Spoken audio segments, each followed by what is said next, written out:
Napoleon Bonapart, one of the greatest conquerors the world has ever seen, shoulder to shoulder with the likes of Julius Caesar and Ghengis Khan.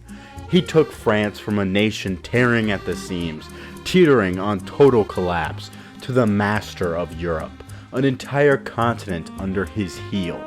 But he would stumble, and his mastery over Europe would come to a sudden and complete end.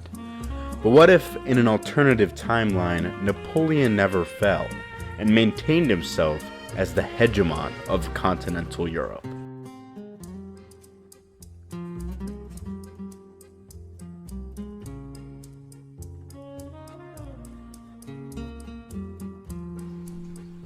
By the end of the 1700s, France was broke, having spent all its money on wars with Britain for little to no real gains.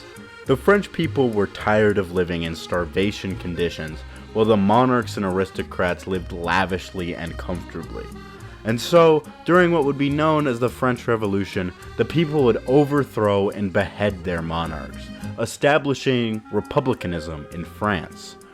This experiment would, however, quickly lose itself, as no single government could hold power for more than a few years at most, and as many thousands of people were executed for being perceived as against the revolution.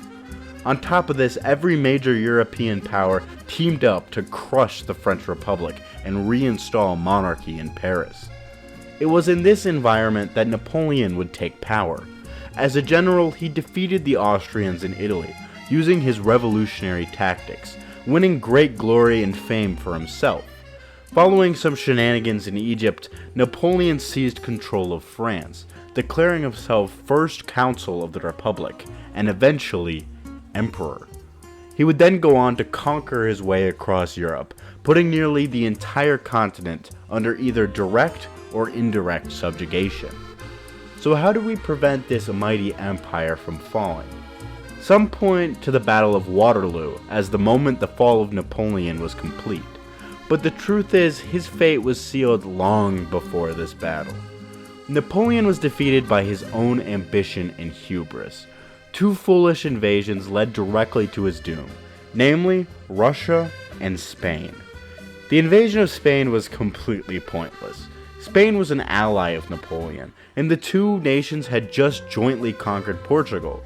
Napoleon pretty much thought to himself, well, I'm in the neighborhood, so may as well, and dethroned the Spanish monarchy, installing his brother on the throne. What followed was a years-long guerrilla conflict as the Spanish people resisted their new French dominion. France was never able to establish complete control over Spain, and wasted countless resources and men fighting for it. Secondly, the invasion of Russia. This was the true death warrant of Napoleon's empire. He entered Russia the master of Europe. But after some classic Russian scorched earth tactics and a well-timed winter, Napoleon's army was crippled. Prior to the war, Russia was also an ally to France. Granted, this alliance was increasingly strained, but even so, war was not necessary. This brings me to a third point, the continental system. The continental system was Napoleon's plan to economically force Britain into submission, since he couldn't do that militarily thanks to Britain's overwhelming naval superiority. It was an edict that outlawed any European country from trading with Britain. This strained relations between Napoleon's France and other countries of Europe. Outside of that, it was just ineffective. The British economy did take a hit, but it was able to remain afloat nonetheless. So in this timeline, Napoleon concedes he would never bring Britain to heel, and therefore remains content with his conquests on the continent. He never attempts to take over Spain, keeping it as an ally, and he never invades Russia, devastating his army. Do these decisions require Napoleon to have a level of self-restraint and realism that he very much lacked? Yes. And with that, we can begin the scenario. Come 1814, Napoleon maintains his control over Europe. What changes? Well, let's start with the semantics.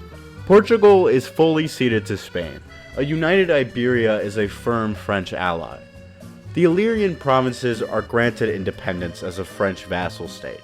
seeing as Napoleon would have no reason to control the European coasts without the continental system. For the same reason, Holland remains an independent puppet state of Napoleon. In Italy, I believe the kingdoms of Italy and Naples would be unified under Napoleon's brother Joseph, who in our timeline initially refused the throne of Italy, but eventually went on to accept the throne of Spain. Therefore, without the invasion of Spain, these ambitions would culminate in him accepting the title of King of Italy, a kingdom that would also be granted Rome to act as its capital. In Germany, the Confederation of the Rhine would remain. The Confederation of the Rhine was a confederation of more consolidated German states than the Holy Roman Empire, with all member states being militarily allied with France. Lastly, the Duchy of Warsaw would remain as an independent Polish state.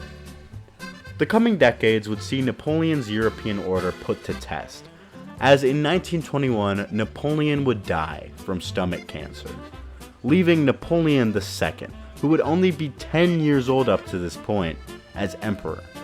For this reason, I believe Napoleon's eldest brother Joseph, King of Italy, would have been designated as regent of France until Napoleon II was old enough to rule. It is here that immediately the cracks would begin to show in the empire, both abroad and at home. Abroad, all nations that were allied to France out of fear would immediately smell blood in the water. With the military genius that was Napoleon gone, Prussia, Austria, Russia, and even Spain would realize this was their time to strike.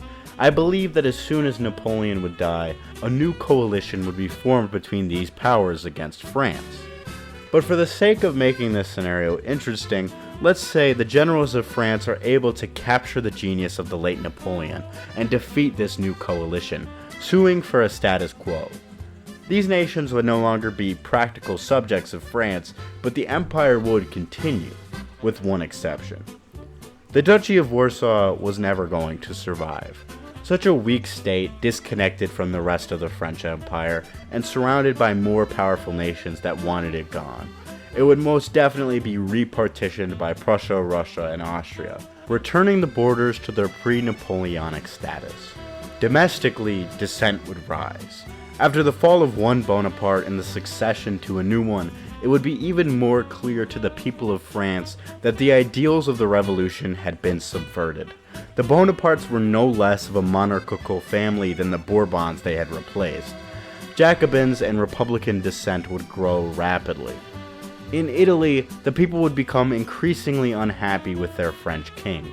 Nationalism that was brought to Italy during the invasions would take full effect in Italian society.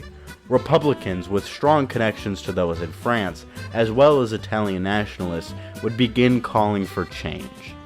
I don't believe it would be long before this would all come to a head. Come 1844, Joseph Bonaparte would die, and what would follow would be something of an Italian revolution, overthrowing the French monarchy and establishing a republic in Italy. The French would attempt to quell the uprising, sending troops into Italy, something that I'm sure would be the breaking point. A second French Revolution in Paris would see Napoleon II forced to accept the role of constitutional monarch. The renamed German Confederation, an evolution from the Confederation of the Rhine that would come out of German nationalist movements in the 1840s, would break away from French control. And so, the balance of power in Europe would return to a more well-balanced place. France would remain easily the strongest power in the continent, but its direct reach would be much smaller than its height under Napoleon. While I'm sure this result is disappointing to some, I see it as a near inevitability. With the rapid expansion of Napoleon, his untimely death, and the nationalist movements his conquest brought to Europe, I doubt his empire could see it past the middle of the century. Still, Napoleon would be remembered as the man who brought France from collapse to the greatest power in Europe, a position it would maintain coming into the late 1800s. What would this alternate France do in such an altered Europe? I'll leave the rest to your imagination.